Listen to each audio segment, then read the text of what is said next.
నమస్తే, welcome to Telugu 360. KTR గారు ఈరోజు ప్రెస్ మీట్ అయితే పెట్టడం అయితే జరిగింది.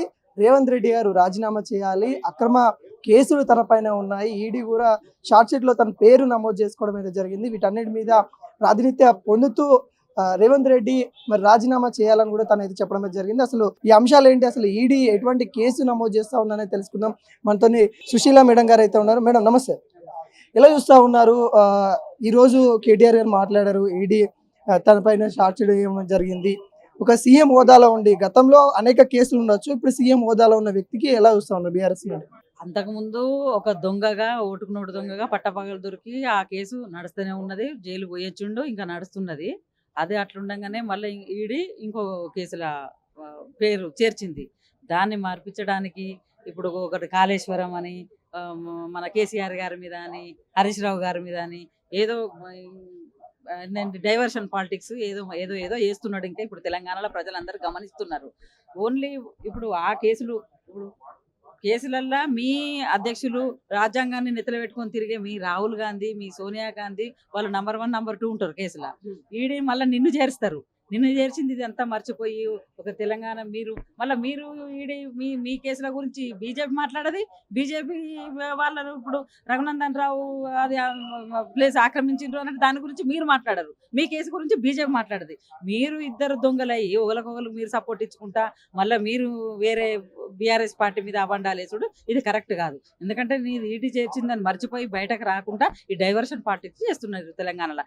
ఇంత ముఖ్యమంత్రి హోదాలో ఈడీ నిన్ను చేర్చిందంటే తక్షణమే రాజీనామా చేయాలని మా నాయకుడు ఇప్పుడే కేటీఆర్ గారు ఇప్పిర్రు. మేము కూడా డిమాండ్ చేస్తున్నాం తెలంగాణ ప్రజల తరఫున.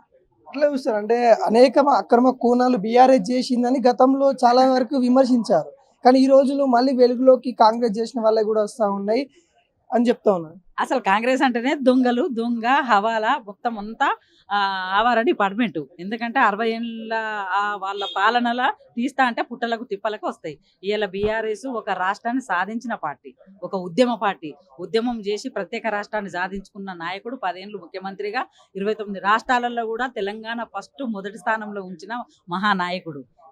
కాళేశ్వరం అనేది ఒక గవర్నమెంట్, సెంట్రల్ గవర్నమెంట్ నుంచి వాళ్ళ సెంట్రల్ ప్రభుత్వ వాళ్ళు సెంట్రల్ మినిస్టర్లు వచ్చి కూడా కితాబిచ్చిండ్రు. సుప్రీంకోర్టు కూడా కితాబిచ్చింది కాళేశ్వరం గురించి. అట్లాంటి కాళేశ్వరం గురించి దానికి వాళ్ళ సొంత మామ రేవంత్ రెడ్డి పిల్లనిచ్చిన మామ అంత 94,000 కోట్లు అయితే 1,00,000 కోట్లు ఎట్లయితుంది అనలా. ఇదంతా కరెక్ట్ కాదు.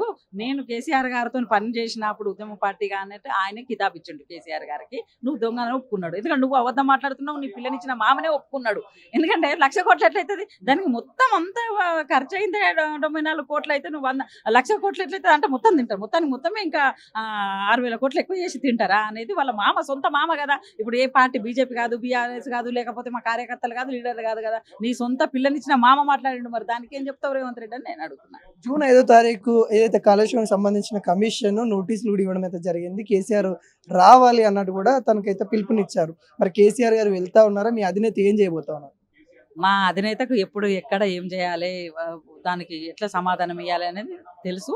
వాళ్ళు ఏం చేస్తారు అనేది పెద్ద సారు చేతిలో ఉండదు. అది ఏం ఆలోచించుకుంటున్నారో మా పరిధిలోని కాదు, ఇంకా ఏం తెలియలేదు. కాకపోతే ఒక దొంగ అప్పుడు పిసిసి అధ్యక్షుడు ఉన్నప్పుడు ఇప్పుడు ముఖ్యమంత్రి హోదాలో కూడా నీ పేరు చేర్చిండ్రు ఈడీ. ఫస్ట్ నువ్వు అది చేసుకో, దానికి నువ్వు బాధ్యత వహిస్తూ ఫస్ట్ సీఎం దానికి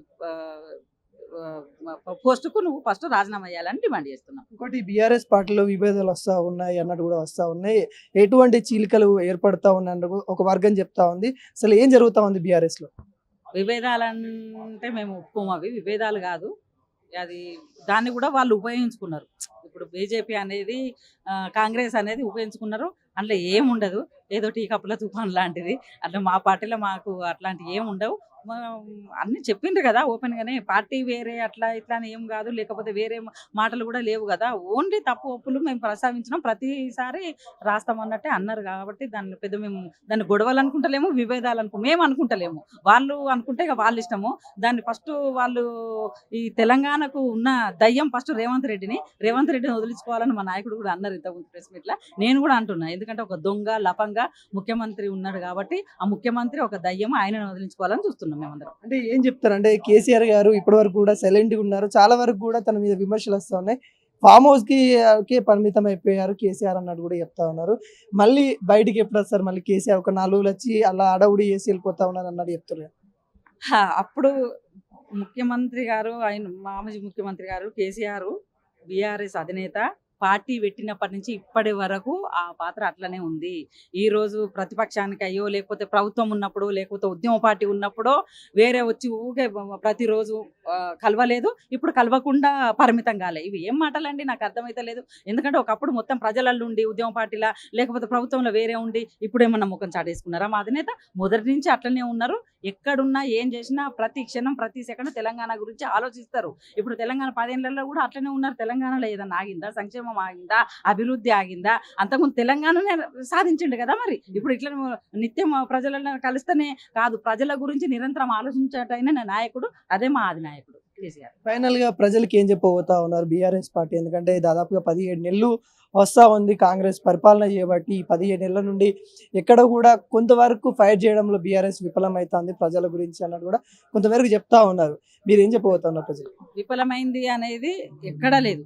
ఎందుకంటే మొన్న గచ్చిబౌలైనా కూడా, లగిచెర్లైనా కూడా, హైడ్రా అయినా, మూసి అయినా ప్రజలకు ఏ ప్రాబ్లం వచ్చినా కూడా బీఆర్ఎస్ పార్టీ, బీఆర్ఎస్ నాయకులు ప్రజల తరఫున ఖచ్చితంగా నిలబడుతున్నారు, నిలబడతారు. జై తెలంగాణ.